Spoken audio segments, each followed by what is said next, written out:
Purpose is not pressure. And the moment purpose starts making you feel constantly anxious, frantic, or emotionally exhausted, something has likely become distorted. Because somewhere along the line, many people started treating purpose like a performance. Hey guys, welcome to the Advantage podcast with KMR. I am KMR. Well, my name is Rejoice Azuka Owuseba, but everyone calls me KMR, Kingmaker Rejoice. And this is one podcast where we have conversations where you think, where you come out of your comfort zone and you confront those limiting beliefs and limiting behaviors and limiting patterns that you ordinarily would not confront. I look forward to you growing and becoming through this podcast. Hi there. Welcome back to the Advantage podcast.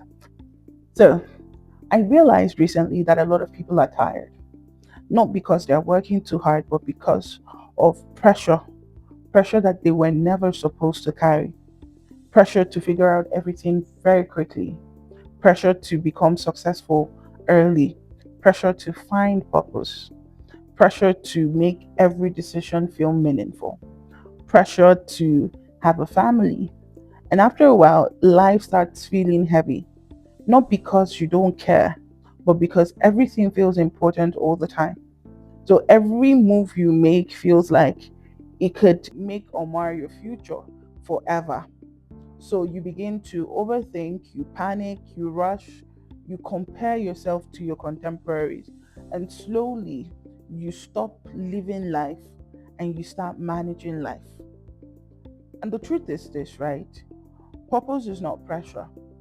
The moment purpose starts making you feel like you are under pressure, you are consistently anxious, frantic, or emotionally exhausted, you realize that something has been distorted along the way, because along the line you started treating purpose like a performance. So we start thinking that it's something that we need to discover immediately, it's something that we need to get right, unless would have missed our way. We start feeling like, oh, your purpose is something that needs to sound or look impressive. And so a lot of us are struggling to enjoy where we are. We're so focused on what's next that we're not even engaging what's now. So a lot of us young people, we just start thinking that we want to be certain of everything early. So, what am I meant to do? What if I choose wrong? What if I waste time? We even see people who are literally scared of getting married because you don't want to choose wrong. Or you see people who are scared of stepping out after school because you don't want to make a wrong choice. So instead of building steadily, we're chasing clarity, but we're doing it emotionally. And emotional chasing always leads to unstable decisions. Every time you chase something emotionally, you're inviting unstable decisions. So let me give you an example.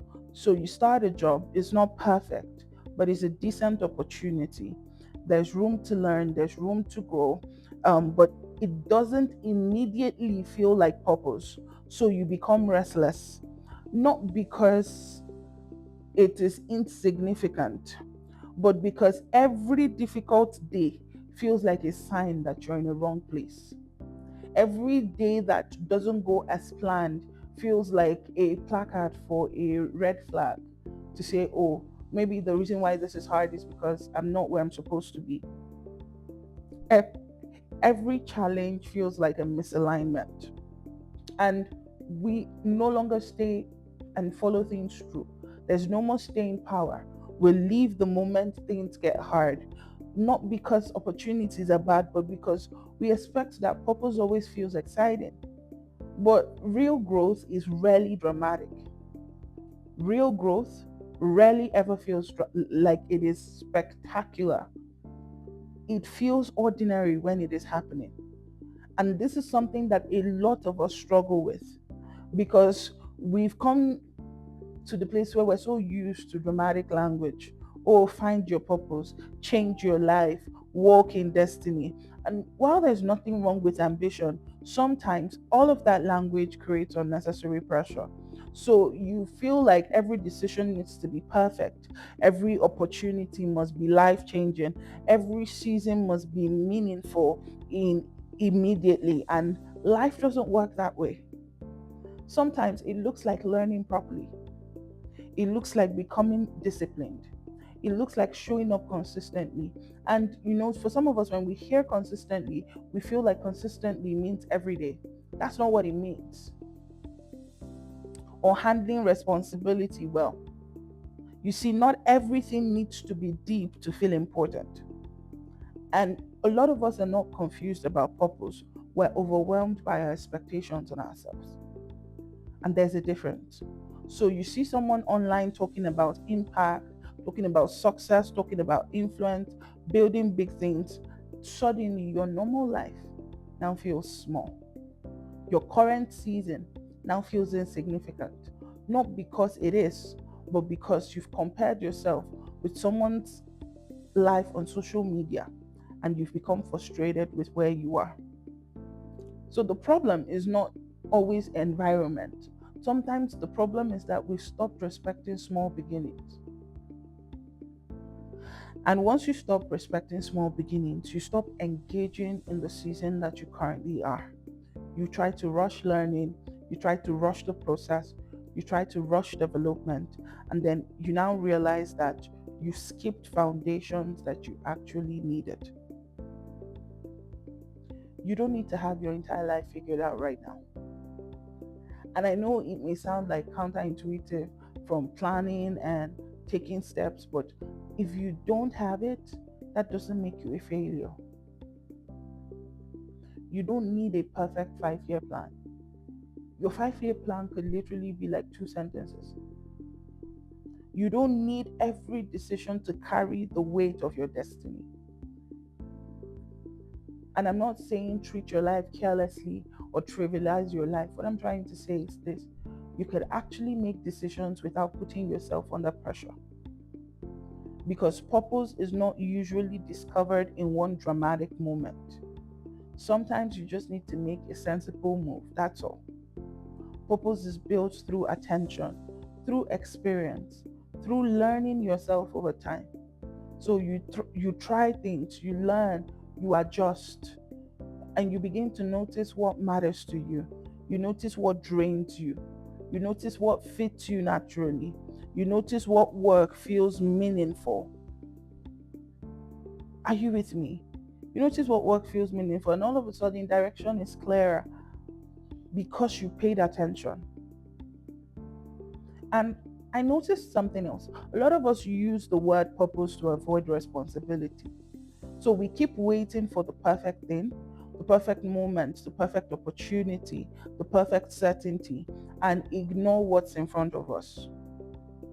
So we don't become prepared for bigger things by constantly waiting for bigger things. We become prepared by handling our current responsibilities properly. That's how growth works. So think about it this way: you want to build something meaningful someday, and right now you're struggling with consistency in small things. You delay simple tasks, you avoid structure, you lack follow through. Now imagine a bigger responsibility on top of that. It would collapse under the same patterns. And this is why your current season matters, not because it is your final destination, but it is shaping you. And the moment you understand that, you stop treating your life right now like an inconvenience and you start engaging with it properly. You start learning, you start changing your mindset. And this doesn't mean you stop dreaming. Please dream, please build, please aim high, but remove the panic, remove the pressure, remove the pressure, because the pressure is messing with your judgment.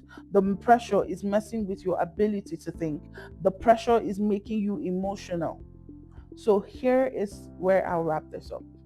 Instead of asking, what am I meant to do with my life? Try asking yourself, what can I do properly this season? What can I do right now? Ask yourself, where has purpose turned into pressure? Think about the way you approach life. Think about the way you carry your responsibility. If something is exhausting you, it's not your life, it's the weight that you've put in it. Remove the weight. I'll see you in the next episode. Bye for now.